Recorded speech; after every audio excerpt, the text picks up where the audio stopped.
Bienvenue dans Le Son du Vent, le podcast qui vous emmène à la découverte des voix, des histoires et des ambiances qui font vibrer. Ces podcasts audio sont une production Alpine Chatbird. Ici, on écoute, on partage, on s'évade. Je suis Nathalie Michel et dans chaque épisode, on vous propose un voyage sonore unique entre rencontres inspirantes, paysages sonores et récits authentiques.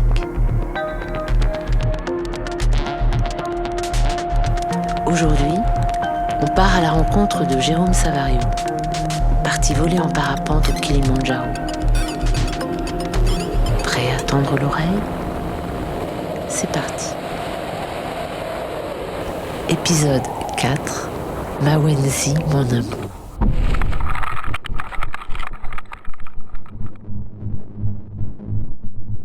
« 24-09-17, 12h13, 54 secondes. Lundi 9 septembre, direction le camp 3, avec une annonce plutôt encourageante, 3 à 4 heures de marche maximum. Aujourd'hui, nous allons grimper de 3620 mètres à 4310 mètres d'altitude, soit 680 mètres de dénivelé positif sur une distance de 6 km pour atteindre le célèbre Mawenzi Camp. Avant de partir, Steven, l'un de nos guides, nous présente la journée en Swahili. Jina langu ni Steven. Una umri gani? Miaka 54. Il s'appelle Steven. Ameniambia nijibu kwa Il a 54 ans. Leo tunatembea masaa 3 mpaka 4. Tukifika pale wanapata lunch, alafu wanapumzika. Saa 10:30 tunaenda kutembea acclimatizing, sijui kwa Kiswahili. Alafu tunarudi pale, wanakuja kupata chakula cha jioni, unalala. Aujourd'hui, on va marcher dans une 3 heures ou plus. Si on va marcher 3 heures, 4 heures, c'est bien. Mais ça fait 3 km à partir d'ici, jusqu'au cas où on va. Le cas où on va s'appelle Mawenzi. Donc après arriver au cas, on va déjeuner. Après déjeuner, on se repose. Après ça, à 16 heures, on va faire l'acclimatation. Steven, c'est un peu le Kirikou de la bande. Toujours souriant. Il sera notre éclaireur, celui qui fera la trace et marchera en tête pour nous guider à travers cette nouvelle étape. La montée promet d'être intense. Mais l'objectif d'atteindre le Mawenzi Camp motive tout le groupe. 4310 mètres d'altitude. C'est une référence bien parlante pour ceux qui connaissent la montagne. C'est le niveau de la cabane Valo sur la voie normale du Mont Blanc. Cet endroit m'évoque des souvenirs marquants. Là-bas, ça avait été très difficile pour moi. Une véritable épreuve. Alors aujourd'hui, alors que nous allons atteindre cette altitude au Mawenzi Camp, je m'engage dans cette journée avec beaucoup d'humilité. Je me répète sans cesse. Jérôme, l'objectif, c'est de passer les 4300 mètres d'altitude sans difficulté. Ce mantra devient mon fil conducteur, une façon de canaliser mes pensées et de rester concentré sur l'essentiel. Pas de précipitation, juste de la concentration et l'envie de mieux vivre cette étape. Là où j'avais déjà connu des moments de doute et de grande faiblesse. Une nouvelle occasion de me prouver que j'ai progressé. Le Mawenzi, c'est un rocher gigantesque, un très très gros rocher.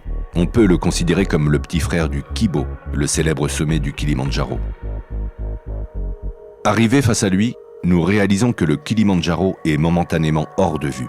Avec ses 5149 mètres d'altitude, le Mawenzi est le 2e sommet le plus élevé du massif, derrière le Kibo et ses 5895 mètres. Mais là où le Kibo, volcan en sommeil, offre un sommet accessible, le Mawenzi présente un tout autre visage. Escarpé, accidenté, avec ses crêtes déchiquetées et ses pics bruts, il dégage une impression de sauvagerie et de fin du monde. J'ai un peu l'impression de me retrouver dans un des décors des Seigneurs des Anneaux. Grimper le Mawenzi, c'est tout simplement impossible et interdit. Il est considéré comme beaucoup trop dangereux, même pour les alpinistes chevronnés. Cette interdiction le préserve, mais surtout elle reflète son caractère inhospitalier et imposant. Nous voilà arrivés au Mawenzi Camp. Notre camp est situé sur un vaste plateau d'altitude, entouré de formations rocheuses volcaniques en forme de cirque.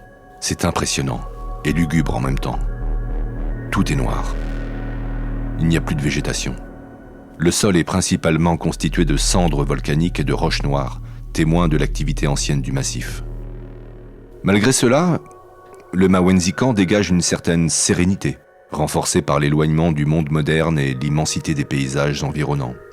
Les tentes, disposées de manière pragmatique sur le terrain, attirent immédiatement le regard.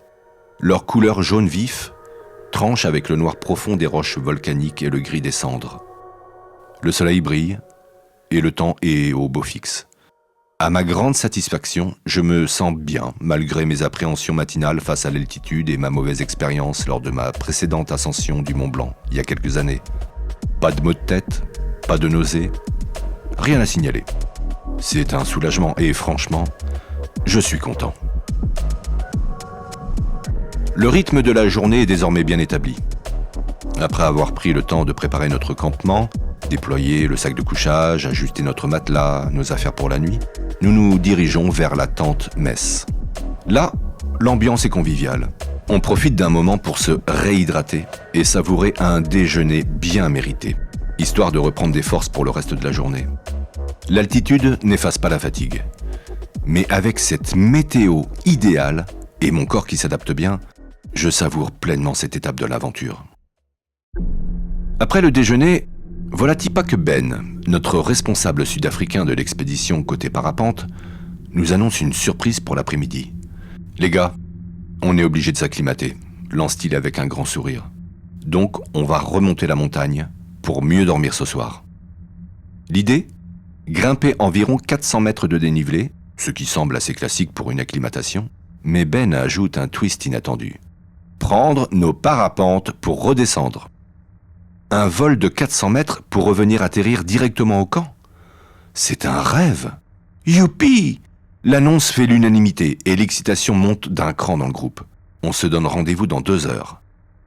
L'idée de survoler ce plateau majestueux avec le Mawenzi en toile de fond, avant de revenir chez nous, rend cet après-midi bien plus qu'une simple acclimatation.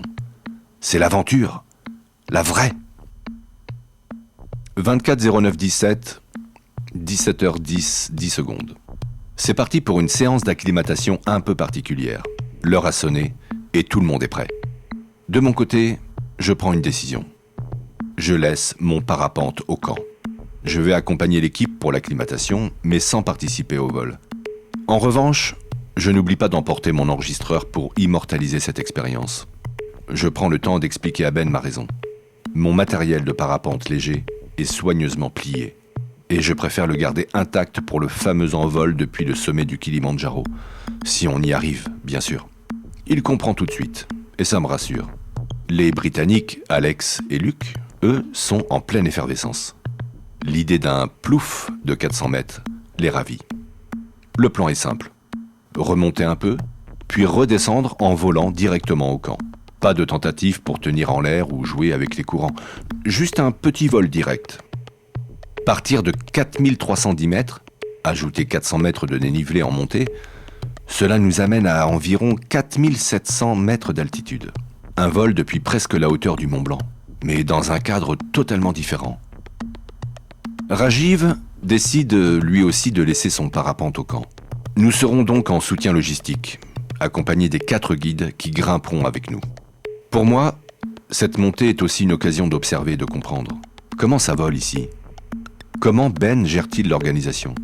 Et comment se comportent les guides qui n'ont jamais volé en parapente malgré leur expérience avec de nombreux clients ? Mais avant tout ça, il y a une étape essentielle. Il faut grimper ce caillou et trouver un take-off, comme on dit chez nous, un bon endroit pour décoller. Nous voilà partis dans une véritable aventure. Une pente, pas du tout aménagée, raide, avec des rochers instables qui menacent parfois de rouler sous nos pieds. Certains passages sont également très sablonneux, rendant la progression encore plus délicate. Chaque pas demande de la vigilance. L'objectif est clair, atteindre un point suffisamment dégagé pour que ceux qui voleront puissent se préparer dans de bonnes conditions. C'est tout sauf simple. Comment vous expliquer ? Imaginez-vous debout sur une immense dune, un peu comme celle du Pila, mais avec une différence. Le sable ici est noir, d'origine volcanique, plus granuleux et chaotique. Cette dune mène directement à une immense face rocheuse, en forme de cirque naturel, où se dresse le Mawenzi, majestueux et imposant, à 5149 mètres d'altitude. Nous sommes répartis en 3 groupes, l'un à gauche, l'autre à droite, et le troisième au milieu. Et tout ça sans véritable trace de passage. Chaque groupe doit se frayer son propre chemin dans ce terrain sauvage et accidenté. Dawson essaie de rester en tête. Robinson prend place derrière. Mais là, les choses commencent à devenir un peu plus complexes à gérer pour les guides. Contrairement à un sentier bien défini ou à un trail classique, ici, c'est un terrain sauvage et imprévisible. En plus de cela, l'excitation de nos dos britanniques, l'énergie de Ben, notre Sud-Africain qui cherche un potentiel de décollage, et moi, en train de faire l'idiot avec mes cris et mes rires, rend la situation un peu chaotique. Pendant la montée, Dawson, le responsable de l'expédition, et moi, on s'amuse à crier, et on rit de l'écho que cela provoque dans le massif du Mawenzi. En réalité, cela fait déjà une bonne journée que l'on se répond à des coups de cris, imitant des bruits de plus en plus farfelus. L'un lance un cri, l'autre répond d'une manière différente, et petit à petit, on se crée un langage bizarre et décalé. Mais c'est un moyen de se motiver et de renforcer notre bienveillance commune. On rigole, on monte doucement, mais ce n'est pas facile. Ça glisse. Parfois c'est technique, et le manque d'air rend les choses encore plus compliquées. Est-ce l'altitude qui nous fait devenir fous ? Ou peut-être la joie de se dire qu'on va enfin voir des gars voler comme prévu ? Ou encore le fait de se retrouver dans un terrain non balisé, hors des sentiers battus ? Peut-être est-ce simplement le fait d'être dans ce monde suspendu où tout semble aligné. Nous n'avons pas besoin de nous comprendre parfaitement pour partager cette connexion spontanée. C'est un peu comme si l'altitude nous avait permis de laisser tomber toutes les conventions, de nous libérer des contraintes et de nous fondre dans une sorte de fraternité silencieuse. Est-ce l'exaltation de l'aventure ? Ou le plaisir de faire face à l'inconnu ? De prendre des risques collectifs dans un cadre unique ? Peu importe. Ce qui reste, c'est qu'on s'est retrouvés là, unis dans cette folie douce, dans ce dialogue absurde, et c'est ce qui fait toute la beauté de ce moment. 24-09-17, 17h16, 44 secondes. Après avoir grimpé 400 mètres de dénivelé, nous avons enfin trouvé un point de décollage. Un décollage à 4700 mètres d'altitude. Waouh! Tout le monde était ravi. C'était enfin l'heure de sortir les ailes. L'ambiance était géniale, avec beaucoup de concentration et de bonne humeur. On avait l'impression de faire d'une pierre deux coups.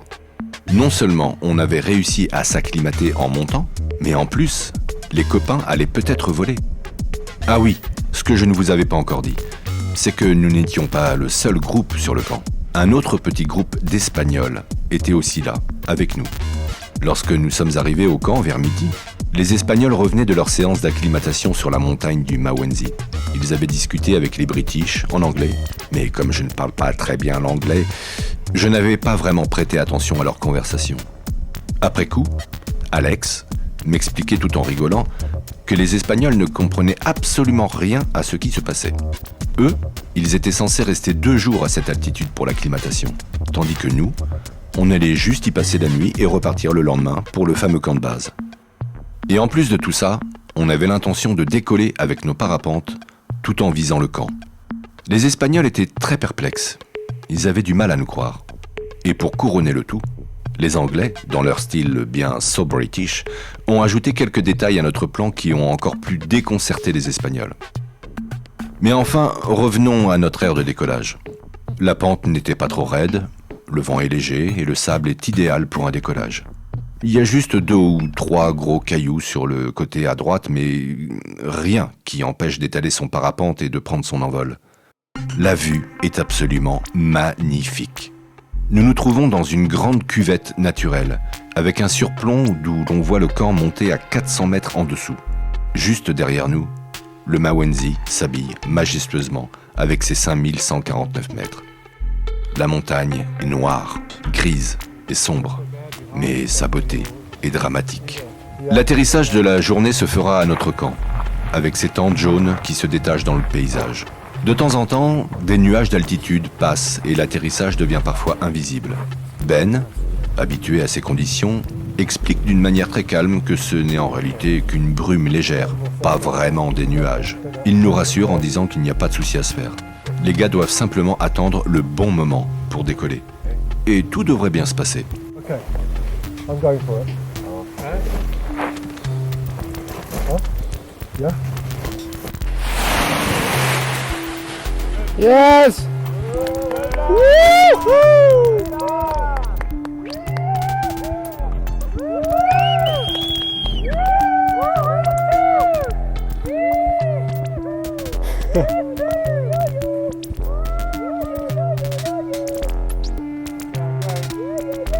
Yeah. Okay. Be careful. Be careful. Stop. And okay. Guys. Yeppa.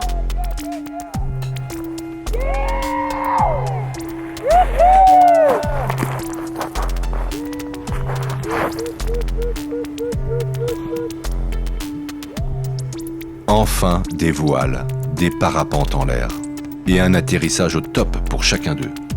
Les Espagnols, qui nous observaient en bas, sont complètement sidérés. De notre côté, on redescend à pied dans ce sable noir en glissant, tout en faisant bien attention à ne pas se faire mal.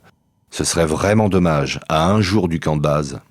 Cosmas, le jeune guide, nous met un sacré vent, en dévalant, courant dans la descente comme un vrai skieur sur sable, ou peut-être comme un chamois. À vous de voir. Arrivé au camp, félicitations de tous. Et hop, on change de rythme. Reprise de la routine. Tente messe. On mange. Wow, du riz. Non, pâtes. Noodles. Mushroom. Pasta. Briefing médical. All people good, no headache, no nausea, no vomiting. Everyone is doing good. Puis dodo. Mais alors la nuit, c'est une autre histoire à cette altitude. On a beau s'être acclimaté, il fait très, très froid. Ressenti moins 10 degrés minimum. Heureusement, j'avais un sac de couchage adapté aux températures extrêmes. Mais quelle erreur j'ai faite cette nuit-là. J'ai eu très peur. 24-09-17. 17h23-37. Mais quelle erreur j'ai fait. J'ai eu très peur. Et on ne m'y reprendra pas. Cela faisait déjà 3 jours que je ne m'étais pas lavé. L'hygiène, à la montagne, c'est souvent comme ça. Secondaire. Presque accessoire. Pourtant, j'avais des lingettes. Et chaque matin, on nous proposait une bassine d'eau chaude pour une rapide toilette de chat. Mais voilà, ce n'était pas rentré dans ma routine. Ce soir-là, avant de me coucher, une envie étrange s'est imposée. Nettoyer mes pieds. Pas une lubie, non, mais un besoin viscéral. La poussière de sable noir, ramassée sur la descente après l'acclimatation, semblait s'être incrustée jusque dans mes os. Je me souvenais aussi de cette habitude que nous avions prise avec mes copains Bast, surnommés affectueusement le fameux Saint-Bernard, et Mitch.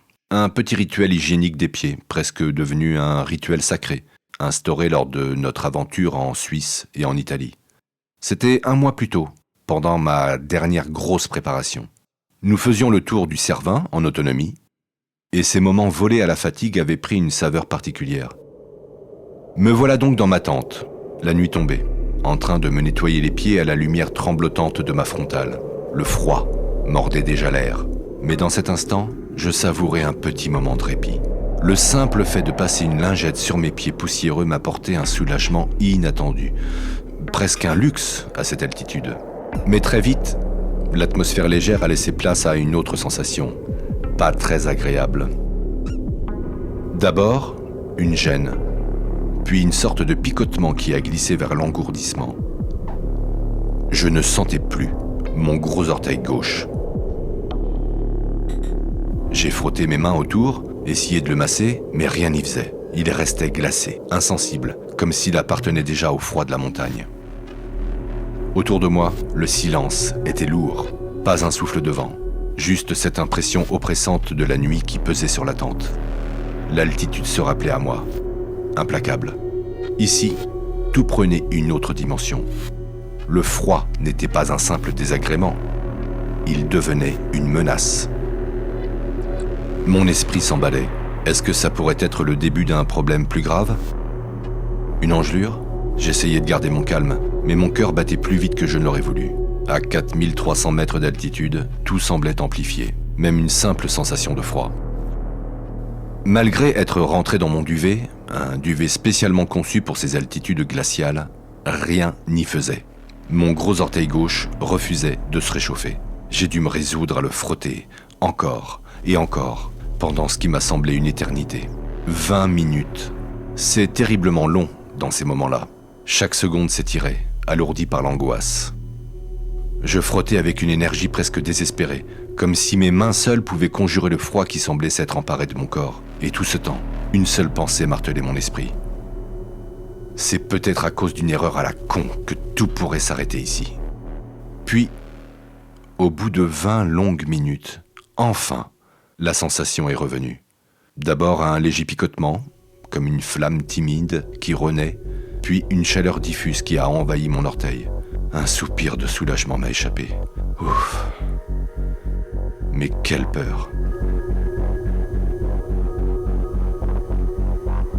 Mais ce n'était pas fini. La nuit était bien avancée quand une envie pressante de faire pipi m'a tiré de mon sommeil. Hein? Alex? Toi, t'es le spécialiste. Tu sais comment ça se passe la nuit en montagne? Après avoir enfin réussi à me réchauffer dans mon duvet, j'étais en petite tenue. En altitude, on vit constamment en mode oignon. On empile les couches, on en enlève, puis on en remet. Un vrai art de l'adaptation. Le but est simple. Ne jamais avoir trop chaud, ni trop froid. Et surtout, éviter la transpiration. Parce qu'à une certaine altitude, l'humidité devient vite du givre, voire de la glace. Mais là, il n'y avait plus moyen de tergiverser. J'avais vraiment envie de faire pipi. Je me suis donc décidé à sortir de la tente en pleine nuit, à 4310 mètres d'altitude. Dès que j'ai mis le nez dehors, le froid m'a frappé comme une gifle. L'air glacial m'a instantanément enveloppé, s'infiltrant à travers chaque recoin. Tandis que je faisais ce que j'avais à faire, une angoisse inattendue m'a saisi. Et si je perdais mon engin? Le froid mordait tellement que cette idée me semblait soudain plausible. Je ne me suis jamais dépêché autant de ma vie. Le vent semblait se moquer de moi, sifflant autour de la tente. Tandis que moi, gelé jusqu'aux os, je tentais d'accélérer sans me presser. Enfin, après ce qui m'a semblé une éternité, je suis rentré dans ma tente, indemne. Ouf. Quelle peur. Mais ça l'a fait. Un de ces moments dont on rit plus tard, mais qui, sur le coup, vous fait douter de tout. Enfin, 1 heure avant le lever du jour, la nuit après une tournure encore plus inattendue. Un vent colossal s'est élevé soudainement, sans prévenir, se transformant en une véritable tempête. Ma tente, pourtant bien installée, s'est mise à bouger violemment, secouée comme une feuille par les rafales. Paniqué, je me suis redressé en vitesse, agrippant les piquets de la tente pour les maintenir en place. Le bruit du vent était assourdissant, hurlant à travers les sommets. Et je n'avais qu'une seule pensée, pourvu qu'elle ne s'envole pas. Au bout d'environ 1 heure, alors que le jour commençait à se lever, tout s'est arrêté net, aussi soudainement que cela avait commencé. C'était comme si quelqu'un avait appuyé sur un bouton off. Incroyable. Ce n'est qu'au matin, à la lumière du jour, que j'ai réalisé un détail auquel je n'avais pas prêté attention à notre arrivée. Nos tentes étaient solidement plombées avec de gros blocs de pierre. Sur le coup, ça m'avait fait même sourire, mais cette nuit-là, j'ai compris leur importance, et j'ai intérieurement remercié ceux qui avaient eu cette brillante idée. Le lendemain, en parlant avec les autres, on en a bien rigolé. On m'a expliqué que ce phénomène portait un nom, le vent anabatique, un joli mot pour décrire un phénomène plutôt impressionnant. Il s'agit d'un vent provoqué par l'air au sol, réchauffé par le soleil, qui devient moins dense et s'élève le long des pentes de la montagne. Sauf que là, ce vent avait fait plus que souffler gentiment. Il avait carrément bousculé nos tentes, me laissant avec la peur constante que la mienne ne s'envole. Quelle nuit! Entre le froid mordant, l'envie pressante et cette tempête, je n'étais pas prêt de l'oublier.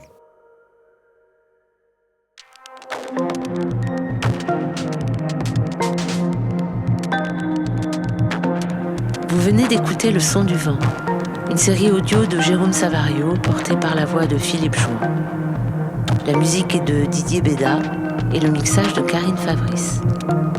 Ces podcasts ont été diffusés grâce à Antoine Salmon et ils sont soutenus par Studio B-Prod. On espère que ces récits vous ont fait frissonner, voyager ou simplement rêver. Vos retours nous sont précieux. N'hésitez pas à laisser un commentaire sur votre application d'écoute, à partager vos impressions et à nous suivre pour ne manquer aucun épisode. Pour prolonger l'aventure, retrouvez-nous très bientôt dans un nouveau voyage sonore. En attendant, laissez-vous porter par le vent. Et à très vite. Et surtout, retenez une chose. Parfois, il suffit de 5 minutes de magie pour justifier des